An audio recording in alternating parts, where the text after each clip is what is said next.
स्वामी जी, कई बार क्या होता है कि इस जगत में हम देखते हैं, परिवारों में देखते हैं, भूत भूतनी आते हैं। मनुष्य को भूत लगता है और स्त्री को भूतनी लगती है। मैं पारमार्थिक शिक्षण संस्था में 100 मुमुक्षु बहनों को अपने बच्चों की तरह पाल पोस सके गुरु चरणों में समर्पित किया और उनको साध्वी रूप में दीक्षा बना देने में, दिलाने में योगभूत बना। मैंने बहुत बार देखा और इसका गुरुदेव से परमिशन ली कि ये जो शुद्ध आत्माएं थी, जो कि दीक्षा लेने वाली थी, उनके अंदर ये भूत भूतड़ियां ज्यादा आती, भूत कम आते थे, वैरागियों में आते हैं, लेकिन ये आती है। और गुरुदेव कहते हैं भाई ऐसा आप जैसा है तो झाड़ागर को ला करके और मंत्रों के माध्यम से उसको ठीक कराते हैं। तो ये ग्रस्त किसी में भी आ सकता है। तो ऐसा क्यों होता है किसी के शरीर में आकर के? और वो भाषा कौन सी बोलता है? कन्नड़ बोलता है, तमिल बोलता है, वो बहुत क्लियर बोलता है। इसका मतलब ये वो जानकार है, जबकि जो फिजिकल बॉडी है वो तो कुछ नहीं जानती, गुजराती जानती है, मारवाड़ी जानती है। तो कहने का मतलब हमारा आध्यात्मिक विज्ञान क्या कहता है, इस योनि के अंदर दूसरे आना और प्रकट होना, कष्ट देना, आराम देना कुछ भी है, और मंत्रों के माध्यम से चले जाना, ये सब सारा विज्ञान क्या है? वो ये होता है। मैं ये नहीं कहता हूं कि जो है इसमें सत्यता है, क्या रिलेटिव चीज है, पर ये होता है। पर ये होता क्यों है, थोड़ा सा कृपया बताएं। देखो, एक बात सिंपल है,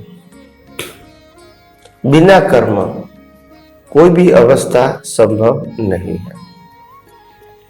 और वो अवस्था व्यक्ति के साथ भी हो सकती है, व्यक्ति और प्राणी के साथ भी हो सकती है, और व्यक्ति और देवलोक के जीवों के साथ भी हो सकती है।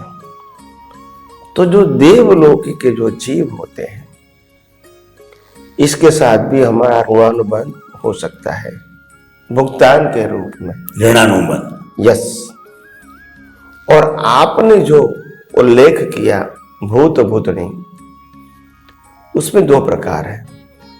या तो वो हल्के प्रकार के देव भी हो सकते हैं, नंबर 1, और नंबर 2, जिसको अभी योनि नहीं मिली, ऐसे अवगतिया जीव भी हो सकता है, जिसको गति यानी योनि नहीं मिली, ऐसा हो सकता है। मगर ये भी बिना हिसाब मिल सकते हैं? नहीं है। तो हो सकता है ह्यूमन के साथ कर्म का हिसाब हो, ह्यूमन और एनिमल के साथ कर्म का हिसाब हो, ह्यूमन और देवलोक के देवताओं के साथ हिसाब हो, या तो ऐसे प्रेत आत्मा, जिसको बोलते हैं कि प्रेत आत्मा यानी जिसको अभी गति नहीं मिली, तो इसके साथ भी इस प्रकार का हिसाब हो सकता है। मगर बिना हिसाब मिलना वो पॉसिबल नहीं है। ये पहले कॉमन प्रिंसिपल है। और दूसरी बात बताइए आपने कि भी वो जब प्रेत आता है तो उनकी भाषा और उनका बॉडी का जो एक्सप्रेशन है वो चेंज हो जाता है। बात सही है। एक प्रिंसिपल ध्यान में रखो, हर समय स्थूल से सूक्ष्म की ताकत ज्यादा होती है। और ये भूत पिशाच प्रेत और देव ये सब सूक्ष्म है। क्या है? सूक्ष्म है। हाँ। और मनुष्य और प्राणी स्थूल है। तो जब भी सूक्ष्म का प्रभाव शरीर पे होता है तो वो ही हावी हो जाता है।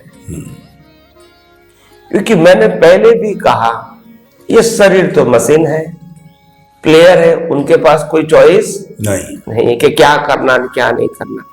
वो तो प्लेयर प्रोग्राम है, उसके मुताबिक वो प्ले करता है। तो प्लेयर प्रोग्राम के मुताबिक प्ले करना, उनके पास चॉइस नहीं है। और जो प्रोग्राम के अंदर वो उसके साथ का जो हिसाब है वो भी प्रोग्राम है, तो उस समय वो प्ले करेगा। आप समझे? आखिर तो प्लेयर को प्ले ही करना है। तो देखो, स्थूल बताऊंगा तो आपको आम लोगों को समझने में इजी हो जाएगा।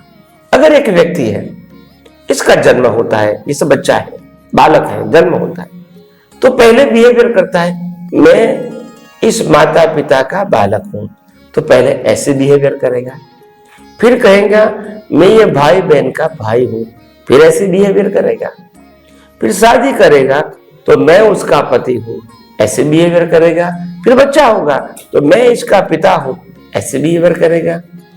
फिर वो जॉब में जाएगा तो मैं असिस्टेंट हूं, ये मेरा बॉस है, ऐसा बिहेवियर करेगा।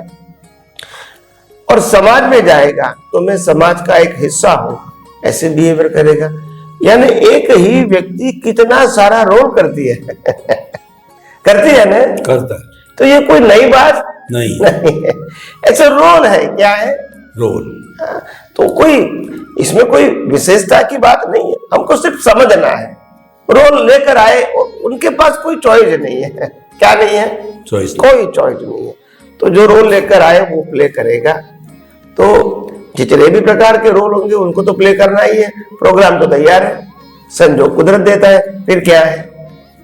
तो है साइंस में काफी सिंपल है ये सब बातें, मगर समझने में टाइम लगता है, क्योंकि हम धार्मिक बातों में साइंस की बातें नहीं आती है, इसलिए उस एंगल से कभी हमने सोचा और समझने की कोशिश नहीं किया है।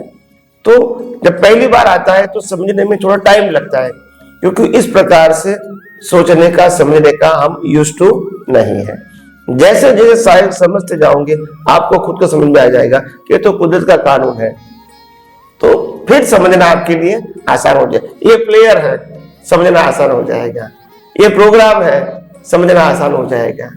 तो ये सब फंडामेंटल बातें जो समझ में आती हैं, तो बाद में उसको लिंक जोड़ना इजी हो जाता है। बहुत बहुत धन्यवाद स्वामी जी। कुल मिलाकर के इस व्यवहार जगत को कहिए या अवस्थाओं के जगत को कहिए या हमारा मन वचन काया का भुगतान कहिए, सारा कुछ जो जुड़ा हुआ है इस रिलेटिव सत्य में, वो सारा हिसाब है। ये तो बैंक का डेबिट या क्रेडिट है, किसी से लेना है देना है। जब डेबिट क्रेडिट मिलकर के जीरो होता है, तब जो बैंक कह देता है कि अब हमारा आपसे कोई लेना देना नहीं है, यानी कर्मों का डेबिट क्रेडिट जब जीरो हो गया, वो अवस्था है, वो हमारे शाश्वत सुख सनातन सत्य और वो मुक्ति की अवस्था में वो पाना है। पहले इस हिसाब को क्लियर करना पड़ेगा।